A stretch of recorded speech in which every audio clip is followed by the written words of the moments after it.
কিয়ামতের দিন এটা রূপক কথা, কোরআন হাদিস নয়। কিয়ামতের দিন এক ব্যক্তিকে উপস্থিত করা হবে, তাকে ফেরেশতারা জিজ্ঞেস করবে যে আল্লাহর বান্দা, তোমার তো নেক এবং পুণ্য, পুণ্য এবং পাপ, নেক এবং বদ দুটি জিনিসই সমান সমান। এখন বলো তুমি কোথায় যাবা? তুমি কি বেহেশতে যাবা না তুমি দোজখে যাবা? লোকটি বলছে, সে লোকটি ছিল খুব বড় ব্যবসায়ী, সে বলছে ফেরেশতা ভাই, আমি দোজখও চিনি না বেহেশতও চিনি না, যেখানে গেলে আমার 2 পয়সা লাভ হবে সেইখানে আমি তোমায় আমারে পাঠাও। এর দ্বারা বোঝা যায় যে মানুষেরা ব্যবসার দিকে খুব বেশি আকৃষ্ট থাকে, যদি লস হয় দারুণ ভাবে মন খারাপ করে। এই জন্য ব্যবসার কথা আল্লাহ তুলে ধরলেন যাতে করে মানুষের মনটা ব্যবসার কথা শুনে আকৃষ্ট হয়। এ হলো এক। 2 নম্বরে, ব্যবসা করতে শুধুমাত্র পুঁজি লাগে না, আরো অনেক কিছু লাগে। শুধু পুঁজি হলে কি ব্যবসা হয়? যদি শুধু পুঁজিতে ব্যবসা হয় তাহলে আপনারা চেষ্টা করেন না, 10 লাখ টাকা নিয়ে নামেন, ব্যবসা সম্পর্কে কোনো জ্ঞান নাই, ব্যবসার কিছু জিনিসপত্র কিনে নিয়ে 10 লাখ টাকা বা 20 লাখ টাকার পুঁজি নিয়ে বসেন, 1 মাসও লাগবে না আপনার দোকানে লাল বাতি কয়েকটা জ্বলার জন্য, ঠিক কিনা? তাহলে ব্যবসা করার জন্য শুধু পুঁজি যথেষ্ট নয়, পুঁজির সাথে সাথে ব্যবসার জ্ঞান থাকতে হবে, ঠিক কিনা? অভিজ্ঞতা থাকতে হবে, জ্ঞান থাকতে হবে, এবং ব্যবসায় পুঁজি খাটাইয়া জ্ঞান নিয়ে বসে থাকলে হবে না, শ্রম দিতে হবে, লেবার দিতে হবে, রাত জাগতে হবে, চেষ্টা করতে হবে। দেশ বিদেশের ওই মালের, যে মালের ব্যবসা আপনি করেন তার দাম কোথায়, কেমন, কোথার থেকে কিনলে লাভ, আপনি এখানে বিক্রি করলে লাভ বেশি হবে, এই সব ব্যাপারে চিন্তা ভাবনা করতে হবে, শ্রম দিতে হবে, মেধা দিতে হবে, রাত জাগতে হবে, দৌড়দৌড়ি করতে হবে। এত কিছু করার পরে তারপরে ব্যবসা হওয়ার সম্ভাবনা আছে, তবে লসের সম্ভাবনাও উড়ায় দেওয়া যায় না। আল্লাহ পাক বলছেন আমার সাথে একটা ব্যবসা করো। এই ব্যবসাটা হলো ইমানের ব্যবসা। এই ব্যবসাটা কিসের ব্যবসা? এই ব্যবসার জন্য, এই ব্যবসাটার উদ্দেশ্য কি? জাহান্নাম থেকে বাঁচা। বলেন ব্যবসার উদ্দেশ্য কি? জাহান্নাম থেকে বাঁচার জন্য একটা ব্যবসা আমার সাথে করো। সেই ব্যবসাটার পুঁজি হলো ইমান। সেই ব্যবসার ক্যাপিটাল কি? ইমান। সেই ইমান লাগাইয়া বসে থাকলে হবে না, শুধু পড়লে হবে না লা ইলাহা ইল্লাল্লাহু মুহাম্মাদুর রাসূলুল্লাহ। জোরে পড়েন লা ইলাহা ইল্লাল্লাহ, লা ইলাহা, লা ইলাহা ইল্লাল্লাহ, লা ইলাহা, অল্প দিবা, লা ইলাহা ইল্লাল্লাহু মুহাম্মাদুর রাসূলুল্লাহ। এই কলেমার পুঁজি খাটাইয়া বসে থাকলে হবে না, ইমানের জন্য পুঁজি খাটাতে হবে। পুঁজি হলো জাহান্নাম থেকে বাঁচার জন্য, পুঁজি হলো ইমান। সেই ইমান খাটাইয়া কলেমা পড়ে বসে থাকলে হবে না, শ্রম দিতে হবে, চিন্তা করতে হবে, রাত জাগতে হবে। যার উপরে ইমান এনেছেন তার উপরে ইমান আনার কারণে যদি অত্যাচার আসে সহ্য করতে হবে, বরদাস্ত করতে হবে। এরকম নয় ইমান এনেছি এই কথা বলবেন, আহাসিবান নাসু আন ইউতরাকু আন ইয়াকুলু আমান্না ওয়া হুম লা ইফতানুন। আল্লাহ রাব্বুল আলামিন বলেছেন, লোকেরা কি একথা ভেবেছে ঈমান এনেছি এই কথা বলার সঙ্গে সঙ্গে বিনা পরীক্ষায় আমি তাদেরকে জান্নাত দেব, এটা কি মনে করেছেন, মনে করে নিয়েছে নাকি? ওয়া হুম লা ইফতানুন। তাদেরকে পরীক্ষা করা হবে না? অবশ্যই পরীক্ষা করা হবে।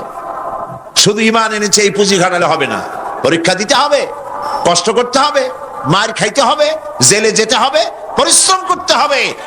এই ময়দানই হচ্ছে উত্তপ্ত ময়দান। এই ময়দান কি ময়দান? এটা কুসুমাস্তীর্ণ নয়, এটা কণ্টকাকীর্ণ ময়দান। সুতরাং আল্লাহ পাক বলছেন পরীক্ষা দিতে হবে। এই ঈমান আনলে পরে ইমানের পুঁজি খাটায়া, তুমি যেমন ব্যবসার পুঁজি দিয়া চুপ করে বসে থাকলে যেমন ব্যবসা হয় না, এখানেও ব্যবসা হবে না কলেমা পড়িয়া। শুধু কলেমা পড়তে হবে, বিশ্বাস করতে হবে, এটার জন্য কাজ করতে হবে, এবং কালেমা ভিত্তিক শাসন প্রতিষ্ঠার জন্য আন্দোলন করতে হবে, ময়দানে থাকতে হবে। আর এই কাজগুলি করলে পরে তখন আল্লাহ রাব্বুল আলামিন রাজি হবেন, খুশি হবেন, এর পূর্বে নয়। তবে দুনিয়ার ব্যবসা করতে গেলে সেই ব্যবসায় লাভও আছে, নোকসানও আছে। আল্লাহ রাব্বুল আলামিন বলেন, আমার সঙ্গে যে ব্যবসাটা করবে ওই ব্যবসাটা হচ্ছে তিজারাতান লান তাবুর। আমার সাথে যে ব্যবসা করবে এই ব্যবসায় নোকসানের কোনো সম্ভাবনা নাই, কোনো লস নাই। বাঁচলেও লাভ, জেলে গেলেও লাভ, ফাঁসির মঞ্চে চললেও লাভ, মরে গেলেও লাভ, মার খাইলেও লাভ। এটা সব জায়গায় লাভ আর লাভ। সুবহানাল্লাহ বলতে ইচ্ছে করে না? কারণ তুমি মার খাচ্ছ কার জন্যে? জেলে যাচ্ছ কার জন্যে? ফাঁসির মঞ্চে চড়ছ কার জন্যে? সুতরাং তোমার তো কোনো দুঃখ থাকার কথা নয়, তোমার তো কোনো চিন্তা থাকার কথা নয়। আমাকে তো আমার আল্লাহ শিখেই দিছেন কি, কুল ইন্না সালাতি ওয়া নুসুকি ওয়া মাহইয়ায়া ওয়া মামাতি লিল্লাহি রাব্বিল আলামিন। পড়েন আমার সাথে, সবাই পড়েন। ইন্না সালাতি ওয়া নুসুকি ওয়া মাহইয়ায়া ওয়া মামাতি লিল্লাহি রাব্বিল আলামিন। আল্লাহ পাক বলেন, বলো নিশ্চয়ই আমার নামাজ, আমার কুরবানি, আমার হায়াত, আমার মত সবকিছু আল্লাহ রাব্বুল আলামিনের জন্যে। কার জন্যে? তাহলে মুমিনের কি কোনো দুঃখ থাকার কথা, কোনো কষ্ট থাকার কথা? নিশ্চয়ই নয়। মুমিন সর্বাবস্থায় আল্লাহর উপরে রাজি থাকবে, খাইরিহি ওয়া শাররিহি মিনাল্লাহি তাআলা। আমার উপরে যদি কোনো বিপদ আসে অথবা আমার যদি কোনো সুখ আসে, সবকিছু কার পক্ষ থেকে? হয়রান হওয়ার, পেরেশান হওয়ার কোনো কারণ নাই। আমার জন্য যা হয় তার মধ্যে কল্যাণ আছে।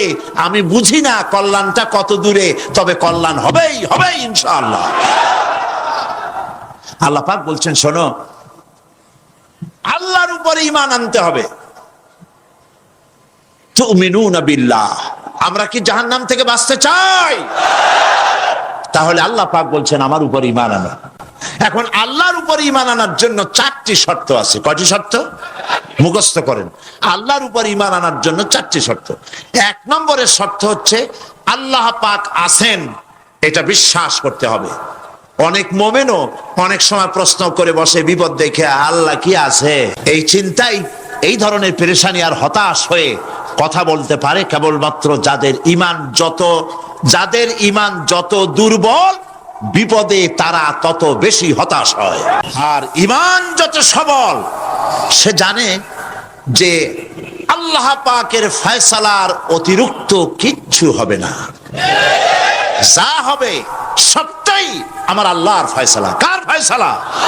কোরআন। কোরআন হচ্ছে বিশ্ববাসীর জন্য আল্লাহ পাকের পক্ষ থেকে সর্বশেষ হেদায়েতের কিতাব। এবং এই কোরআন পৃথিবীতে শুধু মুসলমানদের জন্য কোরআন আসেনি, কোরআন এসেছে সমগ্র মানব গোষ্ঠীর হেদায়েতের জন্য। কি বলেন? কোরআন কি শুধু মুসলমানদের? কোরআন সম্পর্কে আল্লাহ পাক বলেছেন, হুদাল লিন্নাস, হাদা বায়ানুন লিন্নাস। এটা গোটা বিশ্বের সমগ্র মানব গোষ্ঠীর জন্য আল্লাহ পাক কোরআন নাজিল করেছেন। কি জন্যে নাজিল করার কারণ হচ্ছে মানব গোষ্ঠী সহ সমস্ত সৃষ্টির স্রষ্টাকে, বলুন সবাই, সৃষ্টি মধ্যে শ্রেষ্ঠ সৃষ্টিকে মানুষ, সেই মানব গোষ্ঠী যেন আল্লাহ থেকে বিচ্ছিন্ন হয়ে না যায়। তারা কিভাবে পথ চলবে, কেমনে তারা এই দুনিয়ায় চলবে, কিভাবে আল্লাহকে পাবে, সেই জন্য আল্লাহ পাক যুগে যুগে পেগম্বর পাঠিয়েছেন, অসংখ্য নবীদেরকে পাঠিয়েছেন এবং তাদের মাধ্যমে জাতিকে, বিশ্ববাসীকে আল্লাহর দিকে আকৃষ্ট করার জন্য আল্লাহ পাক কিতাব নাজিল করেছেন। রাসূলের কাছে এই কিতাব নাজিল করে আল্লাহ পাক বলেছেন, আলিফ লাম রা কিতাবুন আনজালনাহু ইলাইকা লিতুখরিজান নাসা মিনাজ যুলুমাতি ইলান নূর। আলিফ লাম রা কিতাবুন আনজালনাহু ইলাইকা, হে নবী আমি আপনার প্রতি একখানা কিতাব অবতীর্ণ করেছি এই জন্যে, লিতুখরিজান নাসা যাতে করে আপনি মানব মণ্ডলীকে বের করে আনতে পারেন, মিনাজ যুলুমাতি ইলান নূর, আপনি যাতে করে মানব গোষ্ঠীকে অন্ধকার থেকে আলোর দিকে নিয়ে আসতে পারেন, সেই জন্যে আমি এ কিতাবকে অবতীর্ণ করেছি।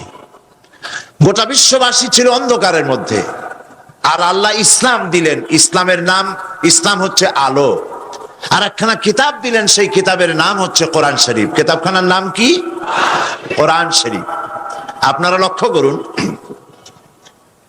রাসূল করিম সাল্লাল্লাহু আলাইহি সাল্লাম যখন পৃথিবীতে এসেছিলেন তখন সমাজের অবস্থা কেমন ছিল?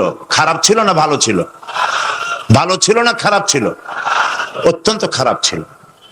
এই খারাপ জাতিকে, এই ধ্বংস প্রায় জাতিকে রাসূল করিম সাল্লাল্লাহু আলাইহি সাল্লাম ভালো করতে পেরেছিলেন নাকি পারেন নাই? একটি কথা আপনারা মনে রাখুন, মানুষের জীবনে মায়ের পেট থেকে যখন পৃথিবীতে আসে তখন তার শৈশব কাল, তার থেকে আসে কৈশোর, কৈশোর থেকে এসে তারুণ্য, এরপরে আসে যৌবন, তারপরে আসে বার্ধক্য। একবার বার্ধক্য এসে গেলে আর কখনো যৌবনে ফিরে যাওয়া, আর যৌবন কালে এসে গেলে আর কখনো তারুণ্যে অথবা কৈশোরে ফিরে যাওয়া, কৈশোরে এলে পরে শৈশবে আর ফিরে যাওয়া, এটা শুধু মানুষের ব্যাপারে প্রযোজ্য। এটা শুধুমাত্র মানুষের জন্য প্রযোজ্য, সৃষ্টির প্রাণী জগতের জন্য এটা প্রযোজ্য যে যৌবন থেকে বার্ধক্যে গেলে আর যৌবনে ফিরে যাওয়া যায় না। কিন্তু এই কথা একটা জাতির ব্যাপারে প্রযোজ্য নয়।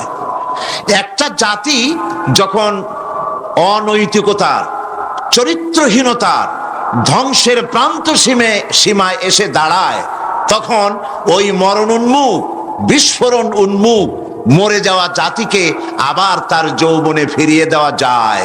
তার প্রমাণ রাসূল করিম সাল্লাল্লাহু আলাইহি ওয়াসাল্লাম মরা জাতিকে জিন্দা করে দিয়েছিলেন।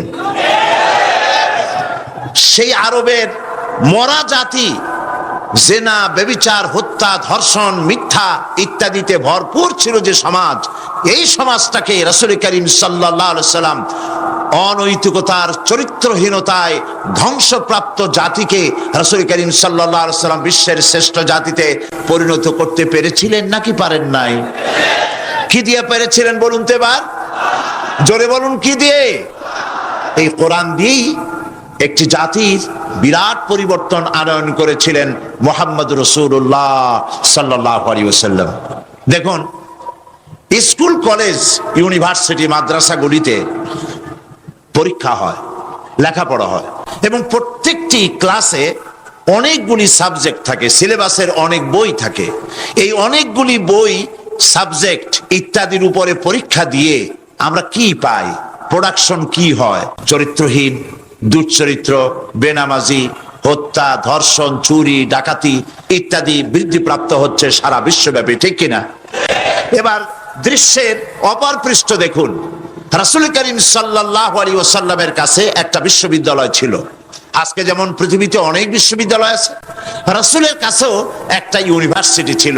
সেই ইউনিভার্সিটির নাম হলো আল হেরা ইউনিভার্সিটি। এই আল হেরা ইউনিভার্সিটির চ্যান্সেলর ছিলেন আল্লাহ রাব্বুল আলামিন, আর এর ভাইস চ্যান্সেলর হলেন মুহাম্মদুর রাসূলুল্লাহ সাল্লাল্লাহু আলাইহি ওয়াসাল্লাম। এই বিশ্ববিদ্যালয়ে যে সব ছাত্ররা তৈরি হয়েছিলেন, সেই সব ছাত্রদেরকে আপনারা কি চেনেন? সেসব ছাত্রদের নাম শুনুন। এই বিশ্ববিদ্যালয় থেকে যে সব ছাত্ররা বেরোলেন তারা হলেন আবু বকর, ওমর, ওসমান, আলী, আমর ইবনুল আস, আব্দুর রহমান বিন আউফ, আবু উবাইদা ইবনুল জাররাহ, জুবাইর ইবনুল আওয়াম, জারির ইবনে বাজালি, আবু মুসা আশআরি, আবু হুরায়রা, আবু জাফর গিফারি, আবু যার গিফারি, রিদওয়ানুল্লাহ তাআলা আলাইহিম আজমাইন, এই সব ছাত্র ওই বিশ্ববিদ্যালয় থেকে তৈরি হয়েছিল। আজ যদি পৃথিবীর সমস্ত বিশ্ববিদ্যালয় একত্রিত হয়ে প্রচেষ্টা চালায়, হযরত ওমরের মতো একজন মানুষ বানাতে পারবে কি? পারবে? তাহলে রাসূল করিম সাল্লাল্লাহু আলাইহি ওয়াসাল্লাম তার ওই বিশ্ববিদ্যালয়ের সিলেবাসে বই ছিল মাত্র 2খানা। রাসূলের বিশ্ববিদ্যালয় সিলেবাসের কিতাব ছিল কয়খান? একখানা হলো কোরআন শরীফ, আর একখানার নাম আপনারা বলুন। মাশাআল্লাহ। একখানা হলো কোরআন, আর একখানার নাম হাদিস। কোরআন আর হাদিস দিয়ে রাসূল করিম সাল্লাল্লাহু আলাইহি ওয়াসাল্লাম সিলেবাসের মাত্র 2খানা বই দিয়ে গোটা বিশ্বের মানব মণ্ডলীর বিরাট তাদের মস্তিষ্ক এবং চিন্তার জগতে আলোড়ন সৃষ্টি করেছিলেন। রাসূল যে সমাজ তৈরি করেছিলেন, ওই সমাজ পৃথিবীর মানুষের কাছে আর ফিরে আসে নাই। তবে হ্যাঁ, আসতে পারে, যেহেতু সিলেবাসের সে 2খানা কিতাব আজও আছে। না নাই, রাসূলুল্লাহ বলেছেন খায়রুল কুরুনে কারনি, সর্বশ্রেষ্ঠ যুগ হচ্ছে আমার যুগ। মুমিন ব্যক্তির নিকট ইসলামের সর্বপ্রথম দাবি হচ্ছে ঈমান। আর এই ঈমান আল্লাহ এবং তার রাসূলের পেশকৃত কতগুলি বিষয়ের প্রতি নিঃশর্ত বিশ্বাসের নাম হচ্ছে ঈমান। শুধু নামাজ, রোজা এবং উমরা পালনের মাধ্যমে ঈমানের দাবি পূরণ হয় না। জীবনের সকল দিক এবং বিভাগে আল্লাহ এবং রাসূলের পূর্ণাঙ্গ নিঃশর্ত আনুগত্যই ঈমানের দাবি। এর বিপরীত আচরণের নাম মুনাফিকি বা কুফরি। আমাদের দেশে দুর্ভাগ্যজনকভাবে, অত্যন্ত দুর্ভাগ্যজনকভাবে রাষ্ট্রীয় পৃষ্ঠপোষকতায় ঈমানের বিপরীত কার্যক্রম শুরু হয়েছে। যেমন আগুনকে সম্মান প্রদর্শন করা, ভাস্কর্যের নামে যত্রতত্র মূর্তি নির্মাণ করা, মানুষের প্রতিকৃতি ছবি স্থাপন এবং তাতে মাল্যদান করে মাথা নিচু করে সম্মান প্রদর্শন করা, কপালে তিলক পরা, হিন্দুয়ানি কায়দায় বর্ষবরণ করা, বসন্ত মেলা, পৌষ মেলা, ভালোবাসা দিবসের নামে বেহায়াপনা, মঙ্গল প্রদীপ জ্বালানো ইত্যাদি বাঙালি সংস্কৃতির নামে যা কিছুই করা হচ্ছে, তার অধিকাংশই দ্বীন এবং ঈমানের সাথে আদৌ সঙ্গতিপূর্ণ নয়। আমরা লক্ষ্য করেছি দেশে যেটা হচ্ছে, সেটা হচ্ছে হজ এবং উমরার নামে আমাদের নেতৃবৃন্দ এবং সরকারের উচ্চ পর্যায়ের ব্যক্তিবর্গ হজ এবং উমরার নামে মক্কা মদিনা গমন করেন, কিন্তু দাদাবাবুদেরকে খুশি করার জন্য গয়া, কাশী বা শান্তিনিকেতন থেকে সংস্কৃতি আমদানি করেন। এটা আর যাই হোক, এর নাম মুসলমানি নয়, এর নাম হচ্ছে সুস্পষ্ট মুনাফিকি। এখন অবস্থা দৃষ্টে যা আমরা দেখতে পাচ্ছি তা হলো এই, ধর্মনিরপেক্ষতার নামে ইসলামের ইতিহাস, ঐতিহ্য, সংস্কৃতি চিরতরে মুছে ফেলার জন্য মারাত্মক ষড়যন্ত্র চলছে। আরেকটি বিষয় হলো, দেশে জনগণের নিকট তাওহীদের ধারণা স্পষ্ট না থাকার কারণে শিরক আর বেদাত মারাত্মক আকার ধারণ করেছে। সওয়াবের নিয়তেই লোকেরা অজ্ঞতাবশত শিরক করছে, পীর পূজা, মাজার পূজা, আস্তানা পূজা করে মানুষ তাদের ঈমান নষ্ট করছে। অন্যদিকে সাধারণ মানুষের অজ্ঞতার সুযোগ নিয়ে স্বার্থান্বেষী মতলববাজ কিছু লোক নিজেদেরকে অলি সম্রাট, সুফি সম্রাট, খুসনাক সম্রাট ইত্যাদি দাবি করে ইসলামের বিকৃত ব্যাখ্যা দিয়ে জনগণকে বিভ্রান্ত করছে। তাসাউফের মতো মহান এবং পবিত্র বিষয়টিকে ব্যবসার হাতিয়ার বানিয়ে ওরস শরীফ, গোসল শরীফ, নরস শরীফ, খসরস শরীফ এর নামে কুল্লু শরীফ করে মুসলমানদেরকে বিভ্রান্ত করছে। এমত অবস্থায় প্রত্যেক মুসলমান নরনারীকে ইসলামের সর্বপ্রধান এবং সর্বপ্রথম দাবি ঈমানকে কোরআন এবং হাদিসের আলোকে বুঝে নিতে হবে এবং এর দাবি পঙ্খুনাপঙ্খ রূপে মুসলমানদের মেনে চলতে হবে। কোরআনে কারীমের মূল দাওয়াত হচ্ছে ঈমান। সেই কথাটি কোরআনে কারীম থেকে আল্লাহ পাক বলছেন। আমরা চাই পৃথিবীতে শান্তি চাই আর আখিরাতে মুক্তি চাই। কয়টা জিনিস চাই আমরা? দুটি জিনিস। একটা চাই পৃথিবীতে শান্তি আর আখিরাতে মুক্তি। এই তিনটি জিনিস আমরা দাবি করি বা চাই। এখন এই শান্তি, দুনিয়ার শান্তি এবং আখিরাতের মুক্তি কিভাবে হবে, সেজন্য আল্লাহ পাক বলছেন, ইয়া আইয়ুহাল্লাযীনা আমানু হাল আদুল্লুকুম আলা তিজারাতিন তুনজিকুম মিন আযাবিন আলীম تؤمنون بالله ورسوله وتجاهدون في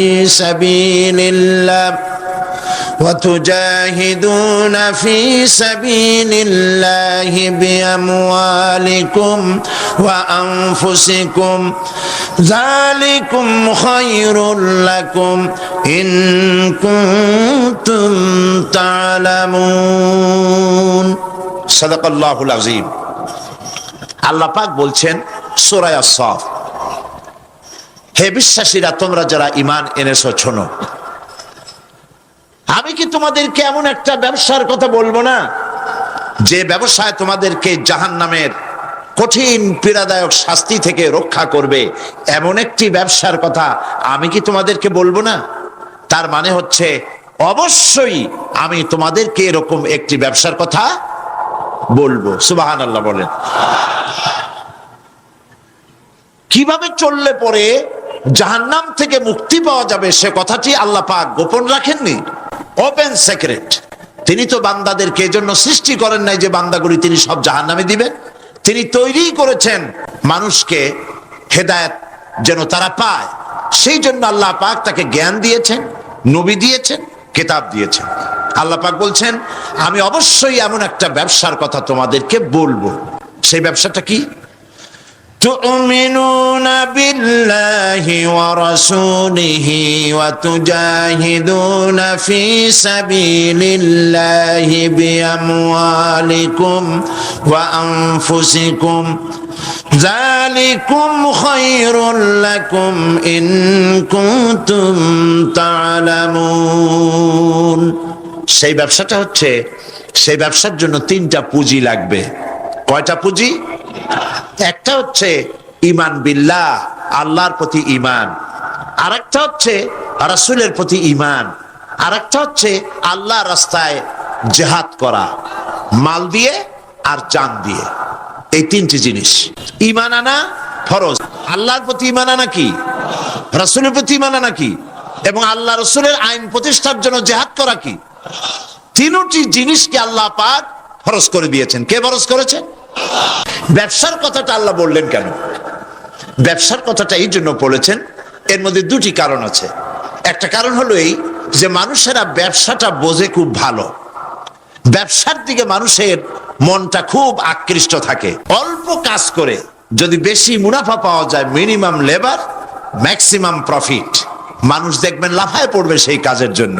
যখন হযরতে নূহ আলাইহিস সালাম নবুয়ত প্রকাশ করলেন জনতার সামনে, হযরতে নূহ আলাইহিস সালাম, তখন এই কাফেররা বলল মা হাযা ইল্লা বাশারুম মিসলুকুম ইউরিদু আন ইয়াতাফাদ্দালা আলাইকুম ওয়ালাউ শাআ আল্লাহু لأنزل ملائكة ما سمعنا بهذا في آبائنا الأولين ما هذا إلا بشر مثلكم। এ তো তোমাদের মতোই একজন মানুষ। ইউরিদু আন ইয়াতাফাদ্দালা আলাইকুম, সে চায় তোমাদের উপরে নিজের মর্যাদা প্রতিষ্ঠিত করতে। ওয়ালাউ শাআ আল্লাহু লাআনজালা মালাইকাতান, আল্লাহ ইচ্ছা করলে তো আমাদের জন্য ফেরেশতা নবী করে দিতে পারেন। মা সামি'না বিহাযা ফি আবাইনাল আউয়ালিন, আমাদের বাপ দাদা 14 গোষ্ঠীর কানেও মুখেও কোনোদিন আমরা শুনি নাই যে মানুষ হয় নবী। এগুলি হলো কাফেরদের কথা। কাদের কথা? অজ্ঞদের কথা। আমার বন্ধুগণ, হযরতে হুদ আলাইহিস সালাম তিনি যখন নবুয়াত নিয়ে মানুষের সামনে পেশ করলেন, নবুয়াত নিয়ে আসলেন, তখন কাফেরেরা হুদ আলাইহিস সালাম সম্পর্কে বলল মা হাযা ইল্লা বাশারুম মিসলুকুম ইয়াকুলু মিম্মা তাআকুলুনা মিনহু ওয়া ইয়াশরাবু মিম্মা তাশরাবুন। মা হাযা ইল্লা বাশারুম মিসলুকুম, এ তোমাদের মতোই একজন মানুষ, তোমরা যা খাও ইনিও তাই খায়, তোমরা যেমন পান করো ইনিও তেমন পান করেন। ইনার অনুসরণ যদি তোমরা করো তাহলে তোমরা ক্ষতিগ্রস্ত হবে। এ মানুষের অনুসরণ করে কোনো লাভ নাই, মানুষ কখনো নবী হতে পারে না। এরপরে হযরতে মূসা আলাইহিস সালাম এবং হযরতে হারুন আলাইহিস সালাম দুজনেই যখন নবুয়ত পেলেন, নবুয়ত নিয়ে জনগণের সামনে যখন আসলেন, তখন কাফেররা বলল, আনুমিনু লিবাশারাইনি মিসলুনা, আমাদের মতোই দুইজন মানুষের আনুগত্য কি আমরা করব? আমাদের মতো দেখতে মানুষ, ওনাদের আমরা কি ওনার উপর ঈমান আনবো? এটা কথা হইলো? এরকম তারা কথা তুলতো। ঠিক রাসূল পাক সাল্লাল্লাহু আলাইহি ওয়াসাল্লাম যখন নবুয়তের ঘোষণা দিলেন, ওরা তখন এই কথা তুললো, যে কথা আমি একটু আগে পড়লাম, মা লিহাদার রাসূল ইয়াকুলুত তুআমা ওয়া ইয়ামশি ফিল আসওয়াক, এ কেমন রাসূল যিনি খানা খান আবার বাজারে যাতায়াত করে, হাট বাজার করে, এটা কেমন কথা? এভাবে তারা সন্দেহ প্রকাশ করত। এই সমস্ত সন্দেহের জবাব দিচ্ছেন আল্লাহ। কে জবাব দিচ্ছেন? আরো জোরে বলেন, কে দিচ্ছেন জবাব? আল্লাহ পাক জবাব দিচ্ছেন। আমার জবাব শুনে তো কোনো লাভ নাই, জবাব শুনতে হবে কার? সন্দেহ সৃষ্টি করছে কাফেরেরা যে মানুষ কখনো নবী হতে পারে না, নবীরা মানুষ না, এই যে কথা কাফেরেরা প্রশ্ন তুলেছে, এর জবাব নিতে হবে আল্লাহর কাছ থেকে। কার কাছ থেকে? আল্লাহ রাব্বুল আলামিন জবাব দিচ্ছেন, ওয়ামা আরসালনা ক্বাবলাকা ইল্লা রিজালান নূহি ইলাইহিম ফাসআলু আহলায যিকরি ইন কুনতুম লা তা'লামুন। আপনার আগে যত নবী পৃথিবীতে পাঠানো হয়েছে সবাই পুরুষ ছিলেন, সবাই মানুষ ছিলেন, কোন মহিলাকে নবী বানানো হয় নাই। সব পুরুষদেরকে নবী বানানো হয়েছে, মানুষদেরকে নবী বানানো হয়েছে। আর একথা যদি তোমার জানা না থাকে তাহলে যারা জানে জ্ঞানী লোকদের কাছ থেকে ভালো করে জিজ্ঞেস করে নাও। ওয়ামা জাআলনাহুম জাসাদান লা ইয়াকুলুনা আত-তাআমা ওয়ামা কানু খালিদিন, আর তারা এমন ছিলেন না, এমন দেহ আমি তাদের তৈরি করি নাই যে তাদের পানাহার লাগতো না। প্রত্যেকে মানুষ ছিলেন এবং সবাইকে এভাবে পানাহার করতে হতো, সবাই মানুষ ছিলেন। ওয়ামা আরসালনা ক্বাবলাকা মিনাল মুরসালিনা ইল্লা ইন্নাহুম লায়াকুলুনা আত-তাআমা ওয়া ইয়ামশুনা বিল আসওয়াক, তোমার পূর্বে যত নবী পৃথিবীতে এসেছেন সব বাজারে গেছেন, সব খানা দানা করেছে, সব ব্যবসা বাণিজ্য করেছে, সব বাজারে চলাফেরা কেনাকাটা করেছে। এরকম করে সমস্ত নবীরা তারা মানুষ ছিলেন। ওয়ালাকাদ আরসালনা রুসুলাম মিন ক্বাবলিকা ওয়া জাআলনা লাহুম আজওয়াজান ওয়া যুররিয়্যা, আমি যত পয়গম্বর পৃথিবীতে পাঠিয়েছি আপনার পূর্বে তাদের সকলের স্ত্রী ছিল এবং সন্তান ছিল, সকলকে আমি স্ত্রী দিয়েছি, সন্তান দিয়েছি। সুতরাং তারা মানুষ ছিলেন, মানুষ ছিল বলেই তো বিবাহ করতে হয়েছে, মানুষ ছিলেন বলেই তো তাদের সন্তান হয়েছে।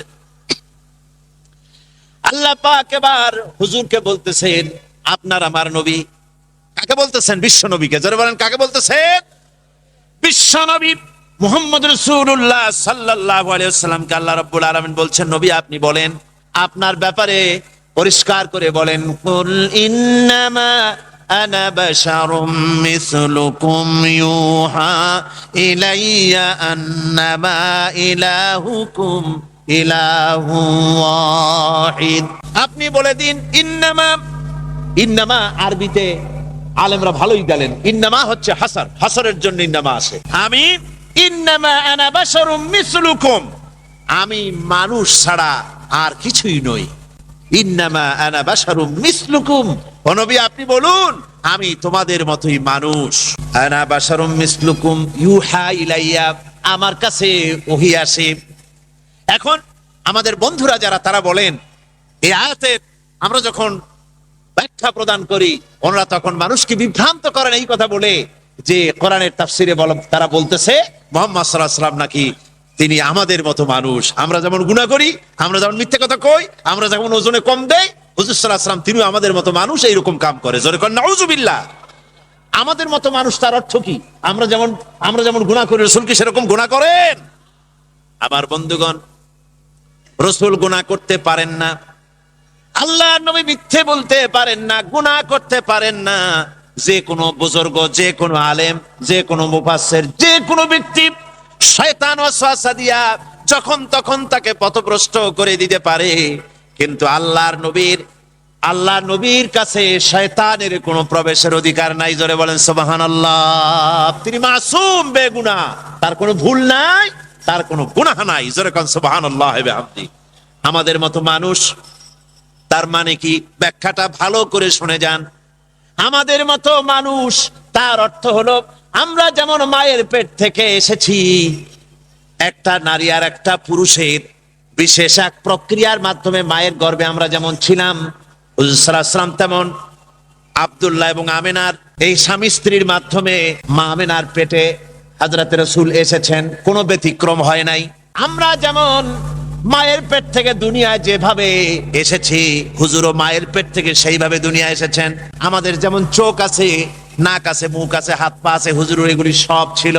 আমরা যেমন বিয়ে শাদী করি, রাসূল বিয়ে শাদী করেছেন। আমাদের ছেলে পেলে হয়, রাসূলেরও ছেলে পেলে হয়েছে। আমাদের রোগ ব্যাধি হয়, রাসূলেরও রোগ ব্যাধি হয়েছে। আমাদেরও কষ্ট হয়, ব্যাধি হয়, হুজুরেরও তা হয়েছে। এদিক থেকে তিনি মানুষ, অনুভূতির দিক থেকে, সুখ দুঃখের দিক থেকে, খাওয়া দাওয়ার দিক থেকে, ঘুমাবার দিক থেকে, সকল দিক থেকেই, এসব মানবীয় দিক থেকে আমাদের সমান। আমরা যেমন মানুষ, রাসূলও তেমন মানুষ। তবে পার্থক্য আছে। তবে কি আছে? পার্থক্যগুলো শোনেন, আপনারা ওই বিভ্রান্তির শিকার হবেন না, ভুল ব্যাখ্যার শিকার হবেন না। আমার বন্ধুগণ, পার্থক্য কোথায়? পার্থক্য নবী নিজেই করেছেন, আল্লাহ বলে দিয়েছেন। বলুন, ইন্নামা আনা বাশারুম মিসলুকুম ইউহা ইলাইয়া। আমার কাছে ওহী আসে, তোমাদের কাছে ওহী আসে না। এটা সবচেয়ে বড় পার্থক্য। ওহী কেবলমাত্র কার কাছে আসে? রাসূলের কাছে। সাধারণ মানুষের কাছে আসে? কোন মানুষও আছে এখনো, যখন শোনে যে অমুক হুজুর কেবলার 4-5টা ছেলে, কই যে সুবহানাল্লাহ, তাহলে আর বিশ্বাস করব কারে? হুজুরেরও 4-5টা ছেলে পেলে। তার মানে হলো, হুজুর যখন, তার উনি আবার বিয়ে করবেন কেন? ওনার আবার ছেলে পেলে হবে কেন? তো সাধারণ বুজুর্গদের ব্যাপারে যখন এই ধারণা বেকুবদের, অজ্ঞদের, তখন মূর্খদের আরেকটা ধারণা যে পয়গম্বর যিনি হবেন তিনি মানুষ হতেই পারেন না। তাদের ধারণায় নবী হওয়া উচিত ছিল ফেরেশতাদের, কিন্তু আল্লাহ পাক মানুষের জন্য ফেরেশতা নবী না বানায়া মানুষকে নবী বানায়া মানুষের প্রতি সবচেয়ে বড় ihsan করেছেন। জোরে বলেন সুবহানাল্লাহ।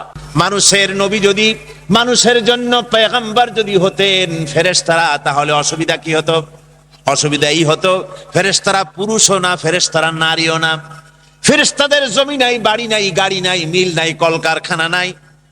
তাদের জন্য কোনো হরতাল নাই, ধর্মঘট নাই, গণতান্ত্রিক আন্দোলন নাই, স্বৈরাচার খেদাও আন্দোলন নাই।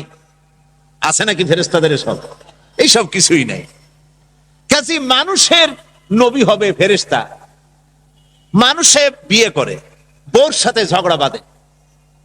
স্বামী স্ত্রী সংসার চালাতে গেলে রাত দিন 24 ঘন্টা যে মধুর সম্পর্ক 24 ঘন্টা থাকবে এমনটি নাও হতে পারে। মাঝে মধ্যে দুই একটা ব্যাপার নিয়ে মনোমালিন্য হতেও পারে। আবার একটু মনোমালিন্য না হলে প্রেমে কি মজা হয়? কাজী এই যে স্বামী স্ত্রীর সঙ্গে একটু ঝগড়া বাঁধলো, এই ঝগড়াটা মিলমিশ হবে কেমনে? সেই ফেরেশতা কি করে বুঝবে যার নিজের বউ নাই? সে আর একজনের বউয়ের আপনার ঝগড়া মিটাবে কি করে? সম্ভব? শ্রমিকরা আন্দোলন করতেছে মিল মালিকের বিরুদ্ধে, গভর্নমেন্টের বিরুদ্ধে। ফেরেশতা যদি নবী হতেন, তাহলে ফেরেশতারা নিজেরা মানুষ না, তারা কখনো কলকারখানায় চাকরি করে না, তারা জানে না মালিকরা কেমনে শ্রমিকদেরকে শোষণ করে। সুতরাং মালিক শ্রমিকে কি সম্পর্ক, মীমাংসা কেমনে হবে, এটা ফেরেশতার পক্ষে করা সম্ভবপর ছিল না। কোন স্বৈরাচার যদি জনগণের উপরে চেপে বসে, জনগণ বলে নামো নামো, সে বলে নামবই না, এই অবস্থা যদি চলতে থাকে, তখন মীমাংসা কেমন করে করা হবে? ফেরেশতা নবী হলে তা ফেরেশতা কি করে মীমাংসা দেবে? এই জন্য রব্বুল আলামিন, মানুষ একটা সামাজিক জীব, সে বিয়ে করে, বাড়ি আছে, গাড়ি আছে, কলকারখানা আছে, মিল আছে, ইহকাল আছে, পরকাল আছে। তার অনেক কিছু আছে। এই জন্য মানুষের নবী আল্লাহ রাব্বুল আলামিন মানুষের মধ্য থেকে বানিয়েছেন। জোরে বলেন সুবহানাল্লাহ। এহসান করেছেন তিনি। যারা বলে যে নবী মানুষ না, এটা খুব ভক্তির কারণে বলে। আমি ওনাদেরকে কোনো গালাগালি করব না, গালাগালি করা তো আমাদের অভ্যাস না। আমি বলতে চাই বেশি ভক্তির কারণে ওনারা বলেন যে নবী মানুষ না। তাহলে যারা এত বেশি ভক্তি করেন ওনাদের প্রশ্ন করি, বন্ধুরা মেহেরবানি করে বলুন, নবী যদি মানুষ না তো কি জিনিসটা কি? নবী কি জেন? নবী কি ফেরেশতা?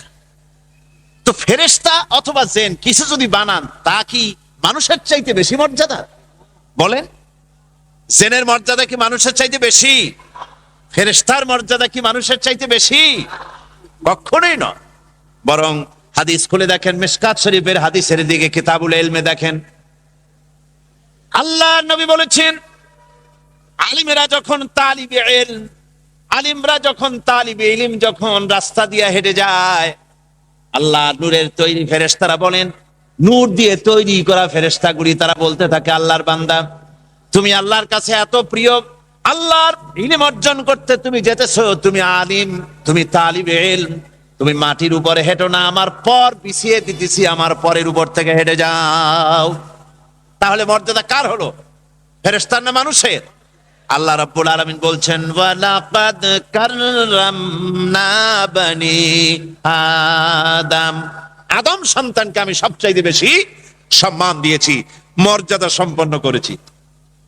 কাজী মানুষ এর মর্যাদা সবচাইতে বেশি। কাজী ভক্তি তো নিশ্চয়ই করব, রাসূলকে ভক্তি করব না তো কারে করব? তো ভক্তি করতে গিয়ে রাসূলকে মানুষ থেকেই যদি খারিজ করে দেই, তাহলে এটা কি ইনসাফ করা হবে? কি বলেন, ইনসাফ হবে? হবে না। আমার ভাইয়েরা খুব ভালো করে বোঝেন, আল্লাহ রাব্বুল আলামিন যত নবী বানিয়েছেন সমস্ত নবীরা মানুষ ছিলেন।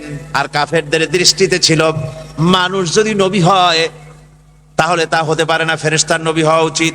ওদের ধারণা যে উনি তো একজন মানুষ, উনি ভাত খান, উনি বিয়ে করেন, ওনার রোগ হয়, ওনার অসুখ হয়, ওনার দুঃখ হয়, ওনার ছেলে মরে যায়, তো এটা কেমন নবী?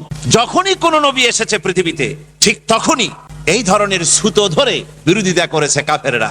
আবামান